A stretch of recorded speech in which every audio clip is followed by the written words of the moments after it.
Hello, and welcome to Evolve Pipedrive podcast, where we talk all things sales, Pipedrive, apps, and the Pipedrive marketplace. My name is Bruce Bignell. I'm the Sales Director here at Evolve, and in this episode, we're going to be continuing our sales series, where we're talking about sales qualification, Banter Medic, how you can use Banter Medic within your Pipedrive workflow. We're going to be talking about an ideal customer profile and how important that is to your business today. And I'm going to welcome Ben here. We've got Ben Bennett on the line. He is the managing partner at Second Voice, a consultancy that enables founders to win more customers. I actually met Ben at the beginning of this year during lockdown when Aaron and I were building out this business. And I really like the way Ben thinks about sales, how he communicates sales online and in person. He hosts an event, the South Coast Sellers Club, and it was one of the best online events that I went to during lockdown. We went to quite a few, and he had this format where you would take them out of the main session, and we had these breakout sessions, which actually allowed you to talk about the question at hand with strangers, which is what networking is all about, right? So that was brilliant. So hello, Ben. If you'd like to introduce yourself and tell us a little bit more about Second Voice, please. Thanks, Bruce. So, well, first of all, thanks for having me on, and appreciate the comments on the event. It's something that we all have to do. We've got to make sure that we're both networking and sharing knowledge. So it shouldn't be one person's view of the world. So I'm really glad you enjoyed it. So as you've already said, I run a company called Second Voice, and Second Voice started out about 6 years ago as a sales training company, and then quickly evolved to be more around enablement and education and mentorship. And so what I do now is I support either early stage businesses in the tech and service space through to growing organizations who are moving away from being the founder that has to do the selling. So they're putting in sales teams and processes and tools and just making sure that from a process and education perspective, they're set up for success. And then obviously businesses like yourself come in and do the fantastic work around the infrastructure of that. So it's really, really well aligned in terms of what we do as businesses. But I think the SME world is so underrepresented in terms of having that support and ability to grow their sales that I absolutely love working with such a varied amount of businesses. I learn a hell of a lot from them as well. So selfishly, it's just nice to get in with these other founders and see the exciting work that they're doing across both service and tech. We deliver our programs. We do a group program called the Orca program, which is an 8-week intensive to get the skills and the tools and the processes and the strategy in place, or do one-to-one mentor and support with a bit of corporate training on the side for good measure. But that's essentially Second Voice in a nutshell, and it's all about paying it forwards, really. Yeah, nice. Yeah, it's what you mentioned there about the SME space. It's so interesting, isn't it, about not having the love, where it is the bread and butter of kind of new business and kind of innovation. It's all there, and I mean that's one of the reasons we love what we do, right? Because every day you're talking to businesses across the country, across the world, and they're just doing such amazing things. And yeah, there's certainly a lot of energy that you pick up from that. So definitely. Yeah, no, thank you for that, Ben. What's your story? How did Second Voice come about? So I'm one of them people that's forever been a salesperson.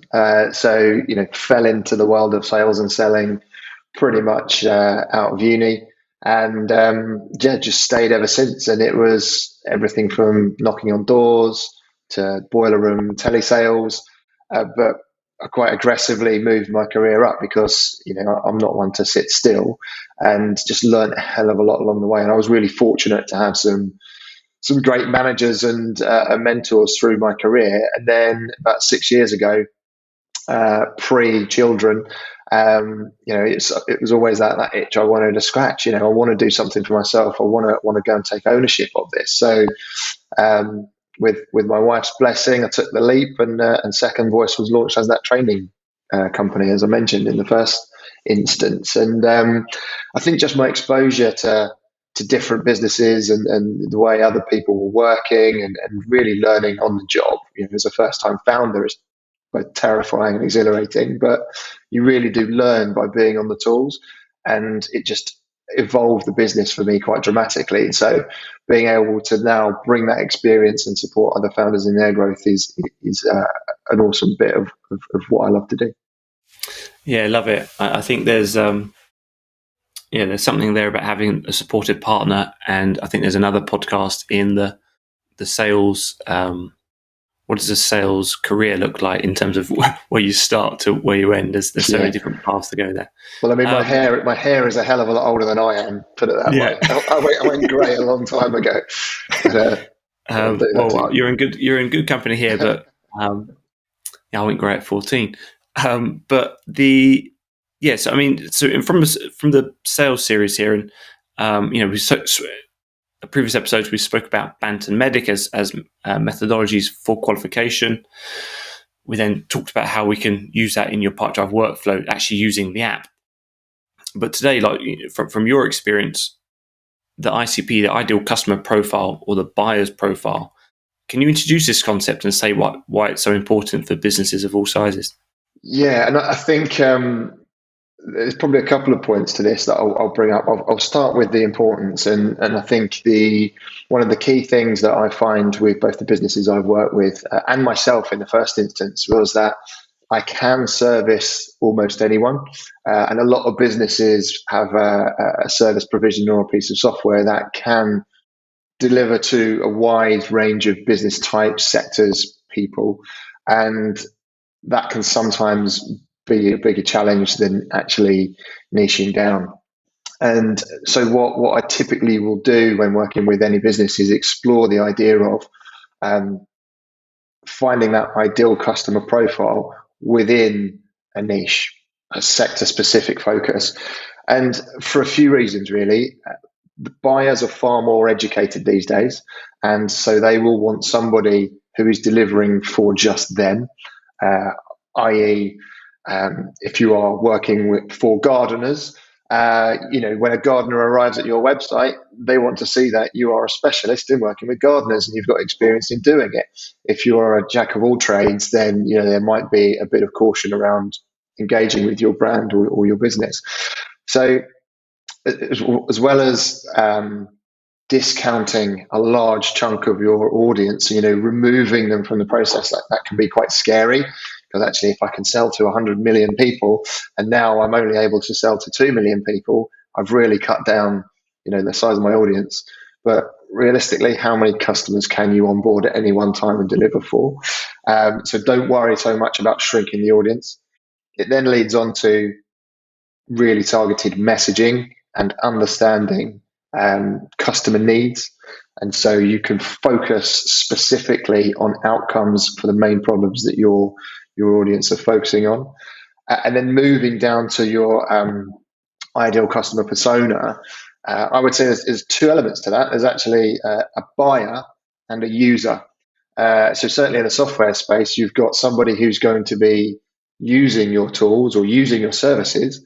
And then there's going to be, or maybe another individual, depending on the size of organization you're selling to, the individual that's in charge of the purse strings and will actually be paying for your product or service. So just to summarize, really, it's really important to niche down if you can, and try and be specific around a sector, an industry, and then within that, a specific user or a buyer within those organizations, because that will give you clarity of message and a very, very clear understanding from the buyer side about what it is you do and the problems that you overcome for them specifically. Yeah, I've heard you say this before, right? Inch wide, mile deep. Like really go deep with you. And I guess this massively applies to this ideal customer profile, right? So it does. It can be a tricky one because it's an area of resistance. I come up against resistance a lot. I don't want to niche. I can serve anyone, and actually, the bigger the pond I can go fishing in, the more I can catch. But it's actually counterintuitive. The more focused you are, the more specific you are, the more likely it is you're going to convert.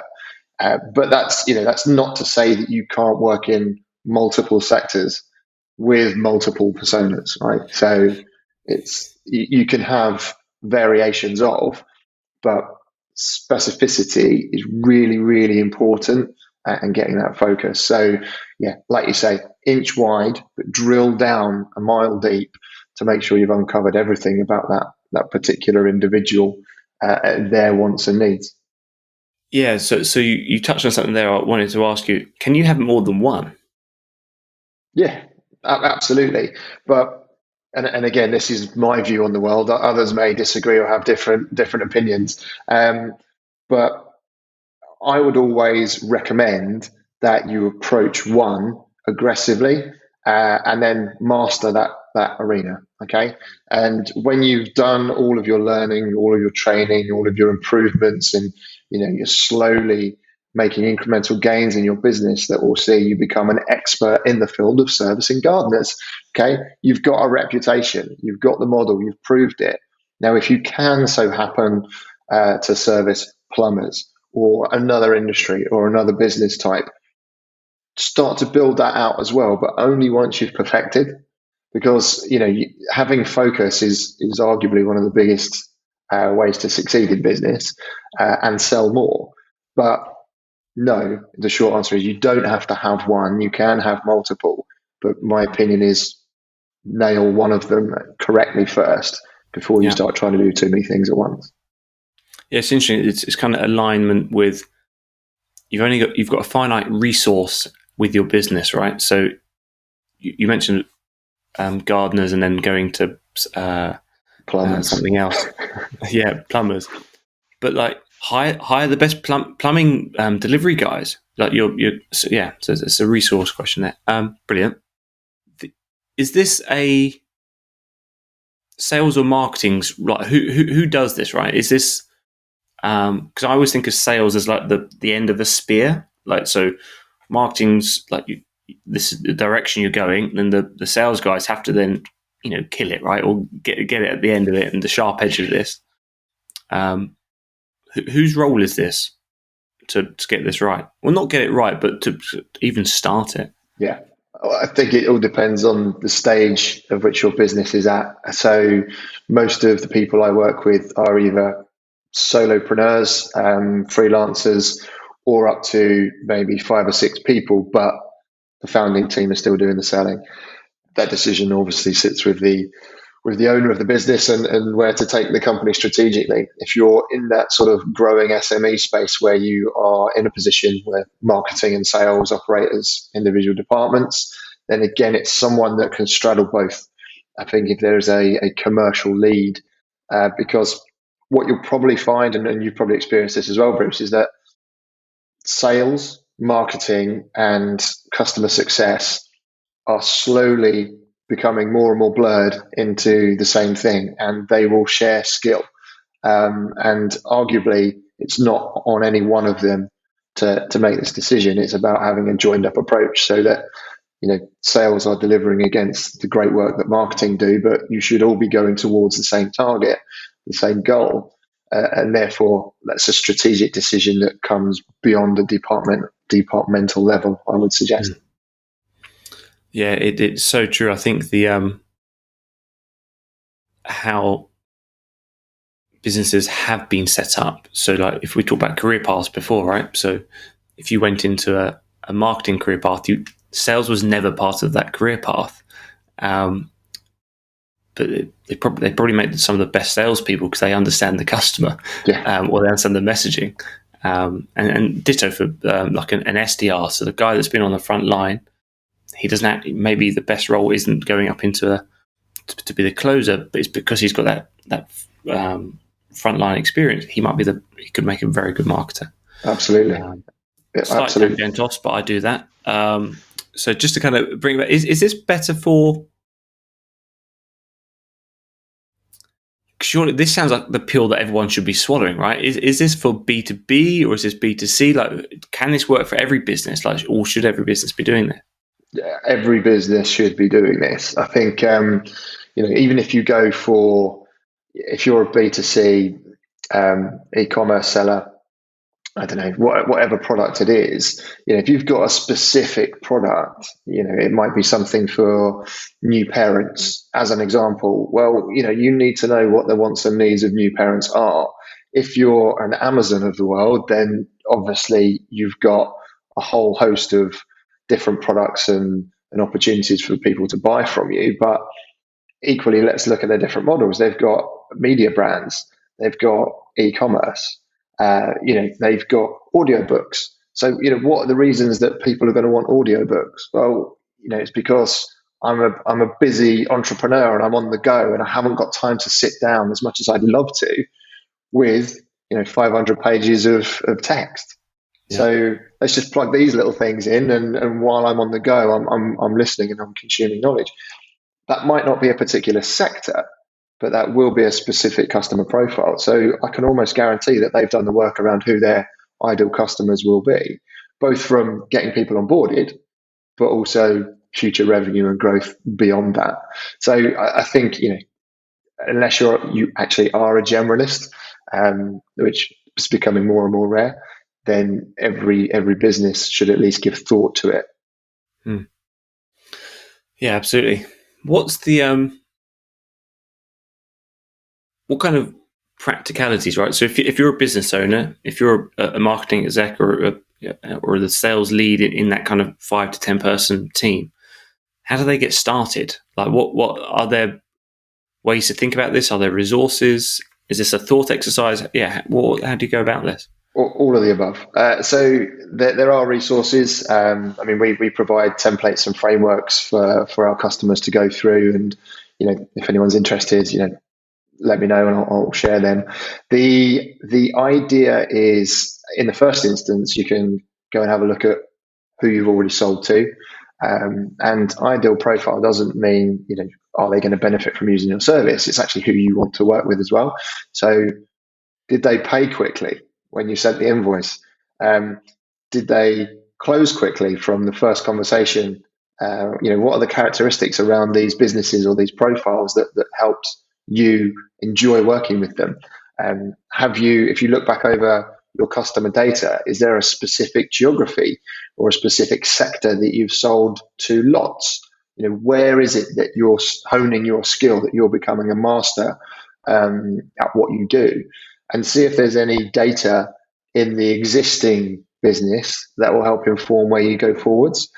And then on the person side, you kind of want to look at humanizing this as well. And what I mean by that is, give these personas names, because when they've got names or personalities, you can then start to have a more empathetic response to their situation, which will change the way you communicate with them.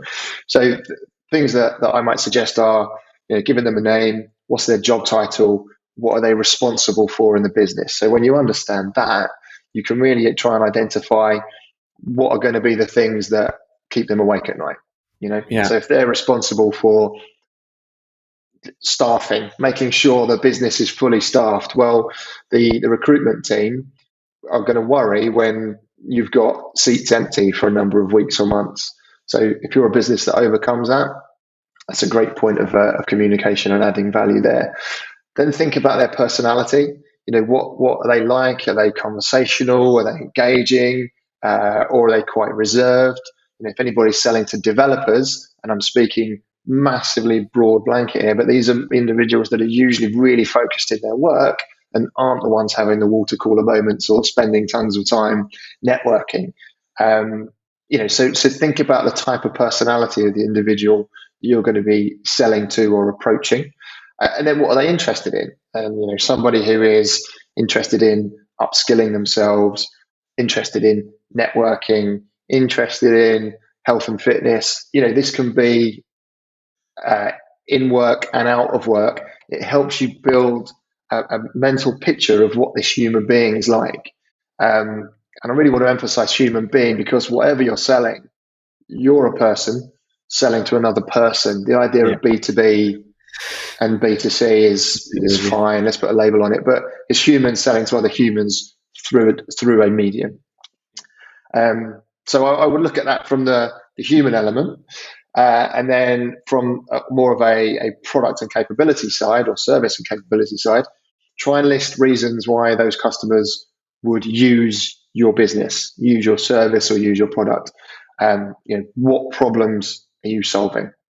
So it might be, I'm lying awake at night because I can't recruit all those people into my business, or there's a candidate shortage, or people are being too picky to move. Well, if your solution or service meets that problem, then list it down. So you've specifically got all the problems and all the ways that you fix it. And if you're a tech company, try and understand what that person's tech capability is. If they need to be heavily educated around technology, then you're going to need to adjust your pitch and your approach to that. Because if you've got a non-technical brain receiving a technical pitch, there's a mismatch. So how do you overcome that? Equally, if you are providing a service to plumbers, gardeners, and every other poor example I can think of, what is their experience or capability within the world you're working in? And then lastly, what are the skills these people have? Are they great at accounting, good communicators? What are the competencies that they have as a human being that will help them understand and engage with you and your product? So there's sort of 7 main areas. So the persona, the personality, the interests, and then sort of reasons to use your product, reasons to buy your product, what their skills are, and then what their ability is in the field in which you operate. And that's a framework that I'll happily share if you want to have a look at it. But a quick Google will probably give you a few of these frameworks that you can use as well. Yeah, well, we'll be sure to put it in the show notes. But I think it's really that's really good, right? Because it does so many other things. Even from the marketing point of view, where do you attribute your resource to find these people? Are they on Facebook? Are they at certain events? Are they reading certain publications? Are they whatever it might be? It fleshes out, where you put your resources. Absolutely. So, it's fundamental. I mean, it's a core component of the work that I do with all the clients, and every client should be doing this. So I'm glad you got me on here to wax lyrical about it, because it's something I truly believe is fundamental to the success of sales. So, there's one last point to that then. Should you review it? Is it static? I think the way businesses use strategy as a whole should be fluid, right? It shouldn't be a document that gathers dust that no one looks at, that's never been circulated. It should be something that is widely communicated and everybody feeds into it and goes in one direction, even if it's multiple departments. And part of that strategy is, are we still knocking on the right doors? And that may need to change. It may need to adapt. And, without turning this into a COVID conversation, people have had to change. They have had to change product or service or audience. And those that did so quickly have managed to weather the storm. So, yeah, absolutely review it. Even if it's a conscious effort once a quarter, are our expectations being met? Or are we seeing some anomalies that perhaps we should focus on and give further attention to? Yeah, are there opportunities on the horizon that we're seeing that are coming in? We're hearing the same kind of. If you're collecting those, again, coming back to the Pipedrive CRM point, if you're losing all the business because of this many reasons, you probably should be changing it. Or you're winning business from a certain area, maybe you want to pivot there. Yeah. So it's, to your point about data, can really inform this, which is super powerful. So that's brilliant. Is there anything else you want to cover before we sign off? I think, the bit I'd like to really just come back to is that fear of niching, or fear of really narrowing down.